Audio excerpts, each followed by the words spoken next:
Hello, everyone. Welcome to our OpenShift Commons community meetings. So this is a place where users, partners, and customers and contributors meet every Wednesday at 12 Eastern Time. So here today with me, I have Erik Jacobs, who has an amazing, exciting topic about OpenShift LightSpeed.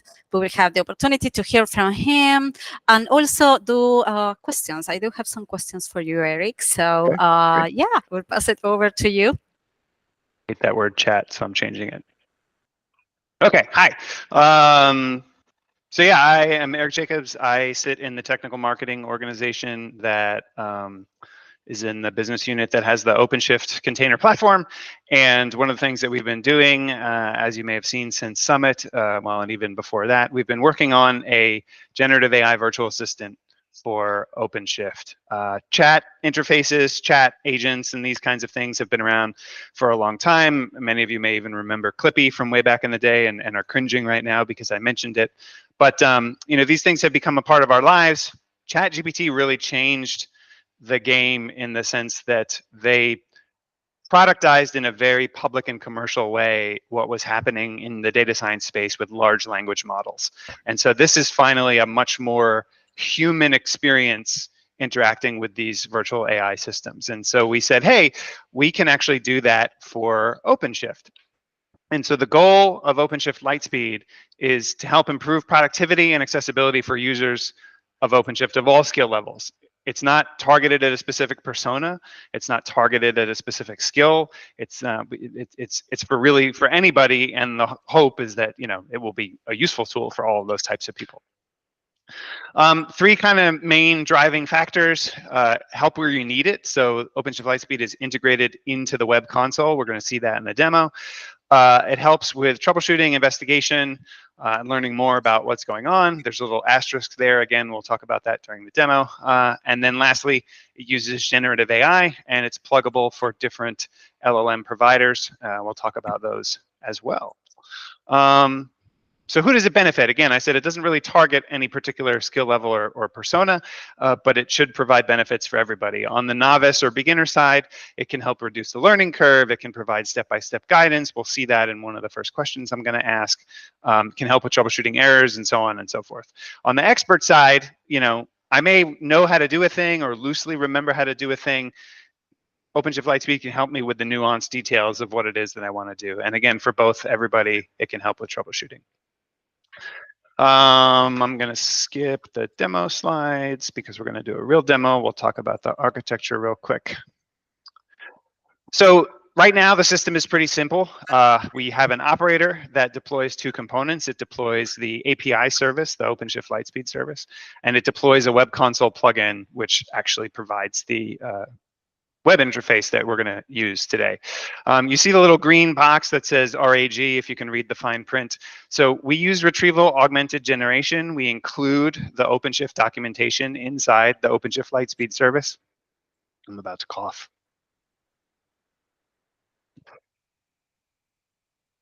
So we include the documentation in there, and we use that as context to feed along with the user's question to the LLM provider. Today, we're supporting 3 external providers. We support Watson X AI, OpenAI, and then Azure's implementation of OpenAI, RHEL AI, and OpenShift AI model providers are both on the roadmap, but they were not ready at the time that we started doing this stuff. So we just haven't gotten to the engineering part for those yet, but there are active works in progress. So we send the user's request and relevant documentation bits to the LLM provider. The LLM provider gives us an answer. We return that to the user, and everyone is happy, hopefully. On the bottom, you see this conversation transcripts and feedback.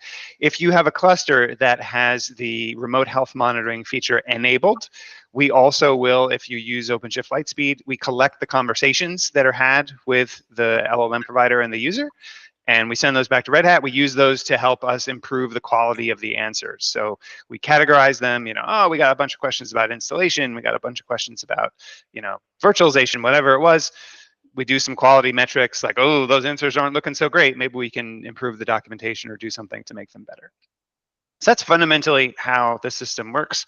Let's actually go and use it. So here is an OpenShift cluster that I have. I can't make the text much bigger because then this window gets kind of totally janky, but we've got this button here now in the bottom right-hand corner. This is the OpenShift LightSpeed interface button. It opens this interface and then we can type questions. So the typical one that I start with is, how can I configure a pod to scale horizontally automatically? And so when I hit enter, a couple things happen. One, there's some rudimentary filtering and redaction that the OpenShift LightSpeed service can do. We use a regex to configure what you want to search for, and then you can just replace it with a string. In this case, I have a regex configured on the back end. I'll show it to you a little bit for IP address munging. But once we do the filter, we replace the string that you want replaced, and then we send it off to the LLM provider. It comes back with an answer. So in this case, I said, how can I do horizontal autoscaling of pods? It says, hey, you can use the horizontal pod autoscaler. If you want to do YAML, you can set this thing up. Here's a sample YAML. Here's the related documentation. And then if you want, you can rate this as a good response or a bad response. If you click one of the buttons, it gives you a little text box that says, please explain your experience. If I ask a follow-up question right now, it will maintain this whole conversation history and include that as context. So if I ask a follow-up, it will include the original question, it will include the answer, it will try to include some of the documentation, it will find relevant documentation for the follow-up question, and then do that. So this is useful for, okay, like now how would I actually, make this autoscaler go between, 1 and 5 or something like that. When I click the new chat button, that history is destroyed. We have no long-term persistence of the chat history. As soon as you hit new chat, you get a new chat ID, blows it away, and then this is the beginning of a brand new conversation with the assistant. So oftentimes, one of the first questions we get is something that sounds a lot like, can OpenShift LightSpeed tell me about my cluster? And the answer is no. So if I ask a question, how can I find the pods in the OpenShift LightSpeed namespace? So I can ask OpenShift LightSpeed to tell me how to find something out. But if I ask OpenShift LightSpeed to tell me something about the cluster, it cannot do it because it has no way to interrogate the cluster. There's a whole complex system of preventing privilege escalation. Like, can Johnny actually ask for the information? Can we show Johnny the information that he is asking for? Is Susan of the right privilege to get, to make this change or whatever? So we just haven't coded that yet. It's something that's totally possible. It's on our roadmap. We know we want to do it. But the best we can do right now is tell you how to find the answer to the thing you want to do. We can't just give you the answer directly. So in this case, how can I find the pods? It says, hey, you can use this command line to find the pods, and here's some relevant documentation. Okay, cool. What about troubleshooting and other kinds of stuff? So in this case, if I go to the LightSpeed project, we will see the operator pod and the API server, or the app server, I should say, and some of those things. So if I click on, let's see, replica set, and then click on the deployment, there's this plus button that's been here the whole time. And depending on what we're looking at on the screen, the plus button will do different things. In this case, we're looking at a deployment. That is a supported operand. Oops, got to turn this off. Sorry, that is a supported object, I should say. So when we click the plus button, we can attach the YAML for the deployment. We can attach just the status block. So if we had a pod, or if the deployment was doing something fishy, we could attach the status and ask, hey, what's wrong with this particular thing? If we go to a pod specifically, and we click the plus button, we get some different options. So not only can we attach the YAML or the status, we can also attach the events, and we can attach the logs. And so when we click the logs button, it asks us which of the containers do we want to fetch the log information out of, and how many of the lines do we want to include. So if for some reason there was some nasty error, these are all okay and there's nothing bad going on. But if there was some nasty error and we happen to be able to catch it in time, we could attach the logs, the last 5 lines or whatever, 6, sure. And then we see that our logs are attached. If we click this, we get a pop-up that shows exactly what we're going to include. and then we could ask a question like, you know, can you help explain the error message in these logs? Well, there's no error, so that's not going to be very helpful, but that's an example of the kind of thing you can do. I really should figure out a good way to break something so that I can ask it how to fix it. Another example of something that we are contextually aware of, cluster alerts. So this is a common one. We don't configure alert manager receivers by default, but if I click the LightSpeed button, I click plus, I can attach the alert and then ask, you know, how can I fix this alert? And I think it'll give me an answer that says like, you should configure a receiver, which is not surprising given the nature of the error message, but it's yet another example of things that we can attach. Chug. Let's see what we get. Try to ask different questions every time I do a demo so that I can be consistently surprised by the answers that I get. So here we go. This indicates that it doesn't have any receivers. Here's how you configure receivers, blah, blah, blah. Here's how you do it in the web console. Here's all the relevant documentation. I alluded to this before, but I didn't click any of these things. So each of these is a link to actual documentation. In this case, this is a link to a runbook in GitHub. This is a link to the actual 415 documentation. And if I click it, it would open, you know, the documentation page. Quickly, we will look at the operator config so that you can see what I was talking about with the regex. And then we will take some Q&A. So 1CR, cluster scoped, OpenShift LightSpeed runs at the cluster level. The YAML for the configuration is actually quite simple. It's only about 15 lines or so. So you provide a link to, oh, geez, stop.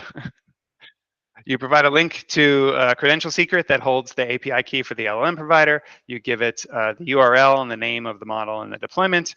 Here's an example of configuring a query filter to match for IP addresses and redact them, and then specifying the log level for the operand. So if you want to see an example of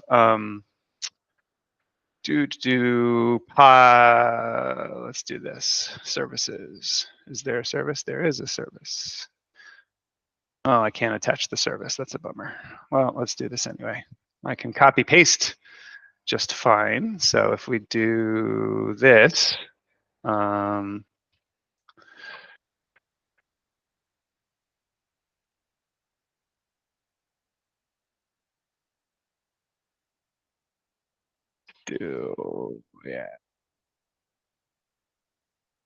Oops, that is not what I wanted to do. Well, this is gonna be interesting to see what happens. But we'll go to the logs anyway. Where were we? I love this live demo. Thank you. Oh yeah, no, I'm totally happy to like mess things up because, like I said, it's always interesting. Yeah. And so if we go into the logs, I think what's going to happen is it's just going to say like, oh, this is not expected. You provided YAML configuration which defines a Kubernetes service, and it summarized what I gave it.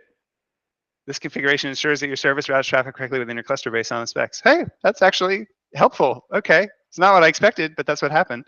But if we look at the logs here, what we should see is where I included the IP addresses, it should have replaced them with,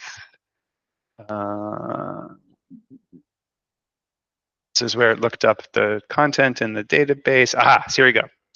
So it replaced the literal IP address that was in the YAML with the string that I gave it in the filter for redaction.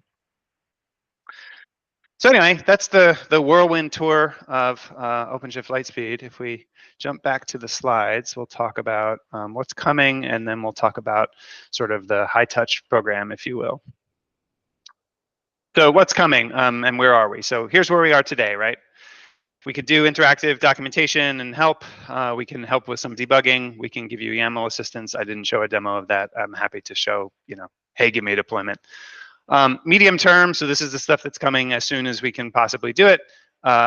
Right now, we only know about things that are in the core OpenShift documentation. So that's stuff like OpenShift virtualization, pipelines, et cetera. But we don't have additional OpenShift related product knowledge in there. So ACM, ACS, whatever help that LightSpeed can provide would be based on whatever knowledge the base model has. So in that case, that's, you know, GPT-4 for this demo. Actually interrogating the cluster, very high on the list. We know people want to be able to do that, but again, we want to do it in a way that prevents privilege escalation. Thinking about, you know, more intelligent integration with Insights and the remote health monitoring things that are already there. And then, of course, being able to run RHEL AI and OpenShift AI and host your own model instead of having to use an external provider. And then long term, I really should reorder these.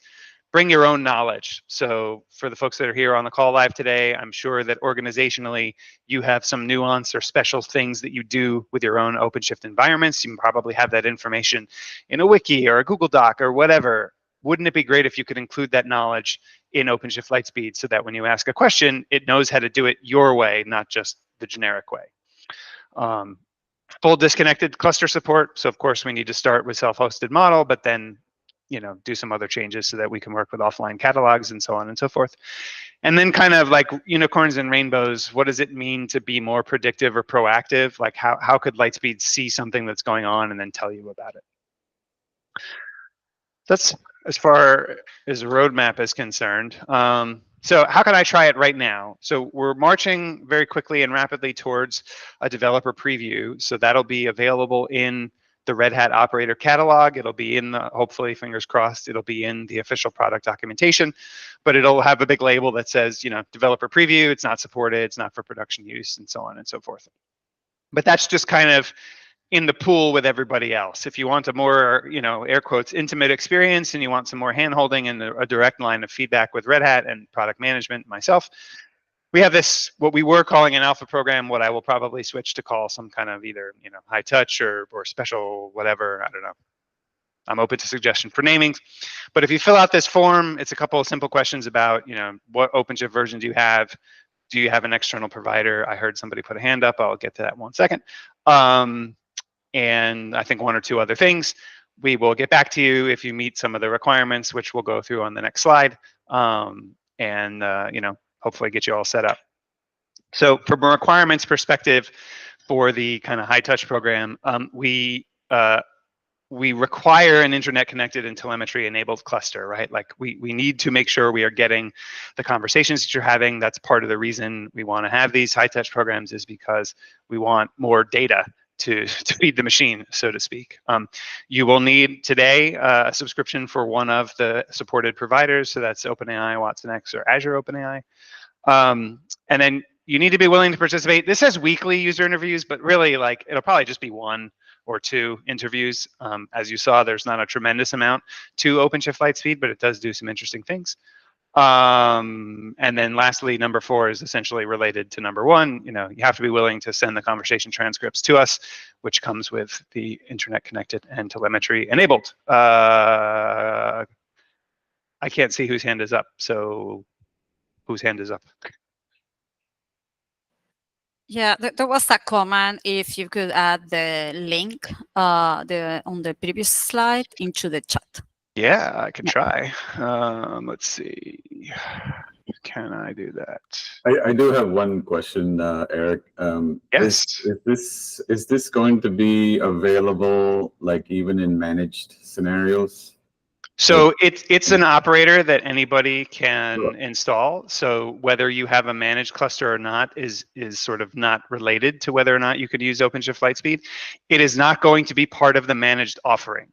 So what I mean by that is when you purchase like a Rosa or an Arrow, there are certain operators that are there as part of that offering, and our SRE team makes sure that those are functioning correctly. And if there's a problem, you know, they get a page in the middle of the night. If you decide to optionally add OpenShift LightSpeed to your cluster, SRE doesn't care. They may tell you if they see that there's a problem, like, oh, it looks like this is broken, but they're not responsible for managing OpenShift LightSpeed. Yeah, that was my question. I didn't phrase the question properly, but yeah, that's what I was trying to find out. Oh, awesome. Okay. Yeah, so yeah, not part of the managed offering directly, but available to any OpenShift customer. The plan right now is anybody who has a subscription for OpenShift Container Platform. We have not made a decision about OKE yet. So if you're OCP or OpenShift Platform Plus, you will have access to OpenShift LightSpeed. I don't know if we'll support it for OpenShift Container Engine OKE.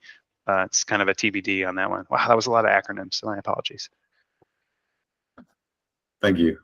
You got it. Question 2. Yeah, hey, thanks.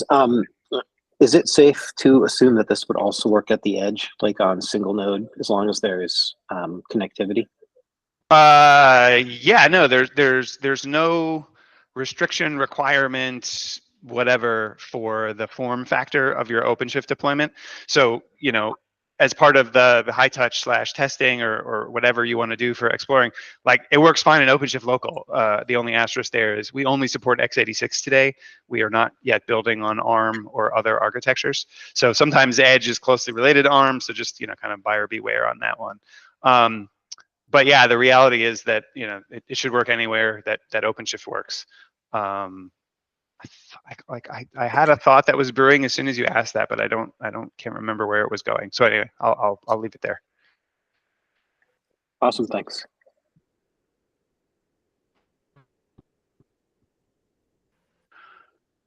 Any other questions for Erik? Yeah, Valentina, we had some seed questions. You want to scan through those and see? I think I covered all of them. I think you covered all of them. I think the only one was more about like the data store and security. But you did cover some of it, but maybe compliance, the data store externally or internally, maybe you can talk so with respect to the data, you know, this big cloudy box is the Red Hat big cloudy box where all the telemetry and insights data goes. So, you know, if you have a customer that wants us to delete their data, we can do that. You know, we can't tie individual user questions to individual users. So if John accidentally pastes his social security number in the box, like we have no idea that it was John. We just know that it came from Acme Corp. So, you know, it sucks, but such is life. But yeah, we did that intentionally, right? So we can't tie personal information to an actual person. We can only tie it to a company. And then if a company says, you know, hey, we really would appreciate if you got rid of our data because whatever, you know, we do have the ability to do that. Generally speaking, though, anything that we use on a more permanent basis, like, hey, this question that came from, you know, Megabank, like that's a good question, but our answer is bad. So let's make sure we add their question in some anonymous way to the corpus that we use for internally evaluating the quality of stuff. One thing that's important to note, we're not training a model, right? So like there is no risk in the scenario of Megabank's data somehow getting into some model that we're training, because we're not training a model. We're using the off-the-shelf models that come from these providers, and then we use retrieval augmented generation and whatever information that the user includes. So like, there's no risk of Red Hat somehow causing, you know, Megabank's internal host name to end up with, you know, Serial Co. like in some answer that we give to somebody at Serial Co, right? Because like we would never include that in any kind of training or what have you, because we're not doing any training right now. So anyway, that's one long-winded answer to your data question.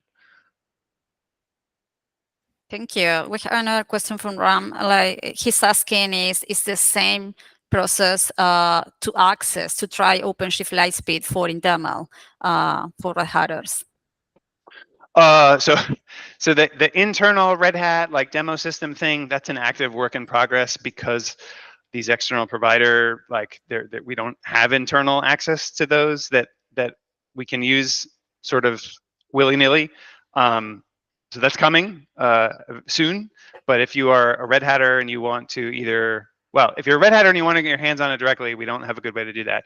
If you're a Red Hatter and you want to show it to somebody like a customer or a partner or what have you, just reach out to me. Happy to set up time to do that. And of course, if you're a customer and you want to see more, talk to us about whatever, you know, feel free to reach out to me. I'm very, very flexible, very open.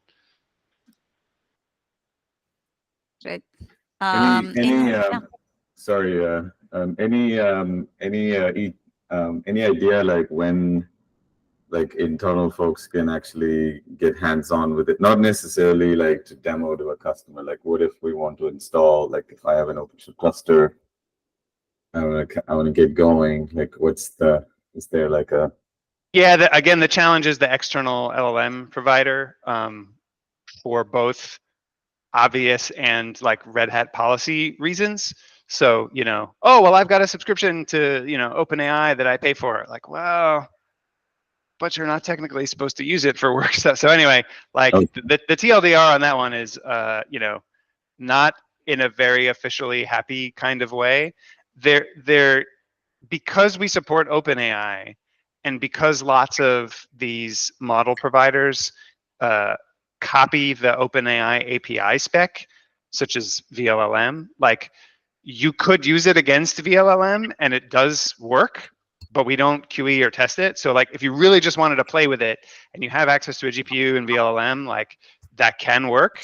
But until we officially support OpenShift AI or RHEL AI, like you're kind of making an educated bet on the fact that it might work and it could break, right? So I know that's not a great answer, but unfortunately that's the answer.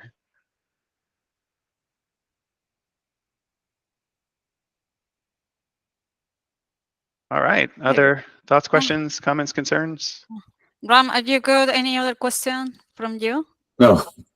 Okay, good. Anyone else? Any questions?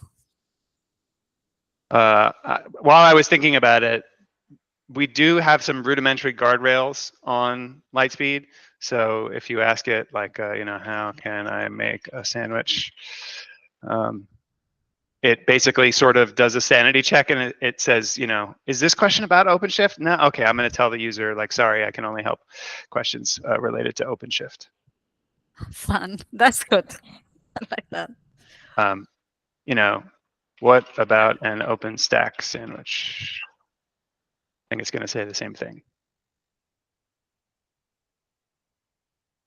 This one is taking longer. So interesting. I like its interpretation. So it says, look, I can only answer questions about OpenShift, but if you have a question about installing OpenShift on OpenStack, that's cool. And then it's like, here's a bunch of information on installing with OpenStack. So, we try to be helpful even when you try to do something bad. And sometimes you get an interesting response. So I think that's a really good one to end on. Go ahead. Sorry, question? Well, I just thought of something. So can it tell you, like, for example, if I have issues in the cluster, like, can I say, like, show me top 5 issues in my cluster? No, so that goes back to the interrogation thing that we were talking about earlier. Like, you can ask, like, show me the top 5 issues in my cluster, please. It'll probably say, like, I can't interrogate your cluster, but if you want to find issues, like, do this. So here, to view the top 5 issues in your cluster, you can use Insights Advisor. That's cool. I mean, that was a better answer than I expected. Look at that.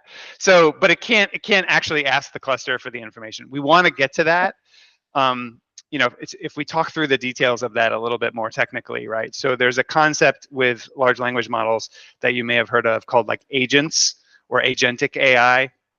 And so when you have agents and tools, essentially you ask the system a question and the agent is a pile of code that tries to use the LLM to pick a tool to do the job. So the super common example of agents and tools that you get from like the LangChain project is like you build a system that can answer the question, what is the age of Leonardo DiCaprio's girlfriend raised to the 3rd power? And so when you ask that question, the agent sort of has this specially formatted like Mad Libs fill in the blank that it sends to the LLM, and it says, you have access to these tools. Here's the question. What do you think you should do? And the first thing is like, oh, well, in order to answer this question, I need to know who Leo's girlfriend is, and blah, blah, blah, and it goes through that. So with respect to something like agents and tools for OpenShift, Well, we need an agent that understands different capabilities. So the question you asked originally, returning it to that, what are the top 5 issues? Well, I would need a tool that knows what issues are and can interrogate the cluster to get those issues and then return them. And then the agent would have to know that it can pick the tool. So that in and of itself is actually not hard, like agents and tools. There's examples of doing these with Kubernetes already. Again, what ends up being hard is the privilege escalation. Like, is this person allowed to get the answer to the thing that they want? And for something like issues, like it's easier because it's like, okay, well, all the tool has to check is, can this person even see alerts in the cluster or something like that? But you can envision there are much more complicated scenarios where it's like lots of permissions checks to figure out what's going on. Yeah, you don't want to accidentally reveal something that that person's not entitled. You don't want a non-cluster admin to suddenly get a secret that they shouldn't have seen. That's the big one, right?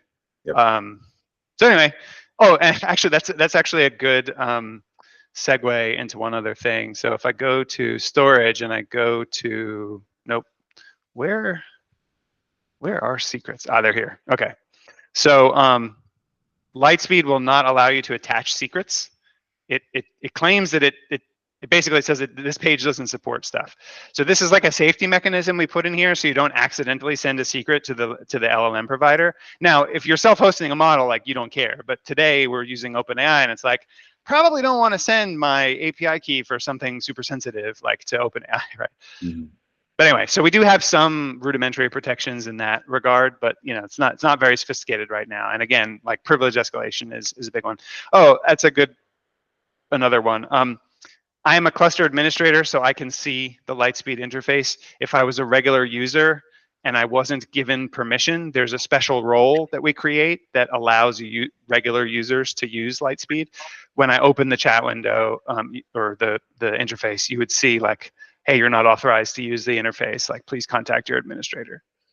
So there is rudimentary RBAC at the user level, but anybody who has essentially cluster admin will be automatically allowed. Nice. What about like things like, for example, if I'm a developer and I want to know like how my application, like for example, that like let's say if I'm over provisioned or like, are there like, can I ask like questions like that? And like currently, like I just I was wondering like this is a common problem that I've seen. Like, oh yeah, no, totally. So you can ask the question, but again, because you can't interrogate the cluster, you'd have to figure out the combination of what do I attach and what do I type in the box. And so if you can structure a question that says like, so it's sort of a multifactorial problem, right? So one is like, I need some supporting information to include with my question. So in the case of like right sizing or sizing in general, it's like I would need some data to attach and then ask the question like, is this appropriately sized? And then you're relying on the language model to have an answer to that question given the data that it has. My personal opinion is that I think, and it sounds like I'm attacking you, and I'm not attacking you, I'm attacking sort of the general state of the industry. There's a lot of hype, and LLMs are currently a hammer, and everybody is trying to treat everything like a nail. And so in the case of right sizing, my opinion is that the realistic way to do that is, again, thinking back to agents and tools, like there should be a more statistical, probabilistic, traditional, if you will, data science model, like a literal AI model, not a large language model. So there should be a statistical probabilistic model that can answer that question.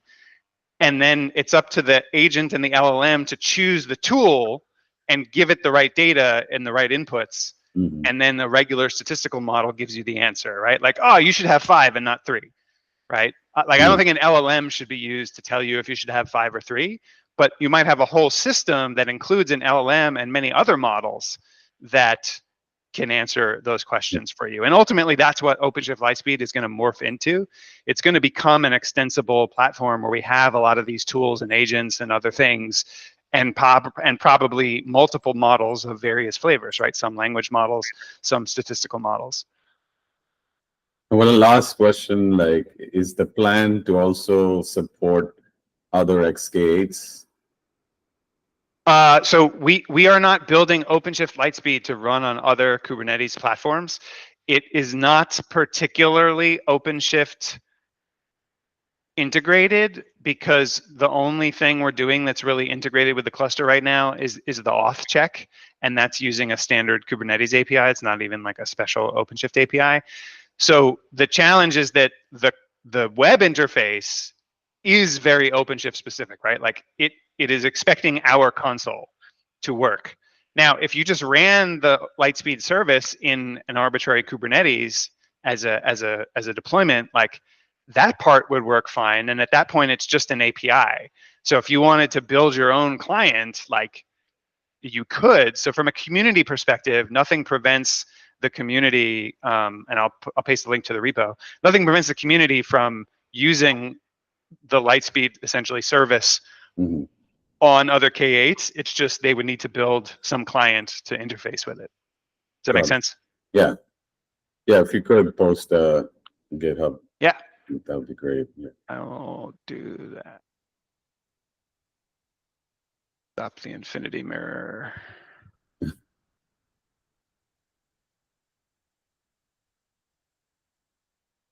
Let's Awesome. think. Great talk. Really excited about LightSpeed, OpenShift LightSpeed.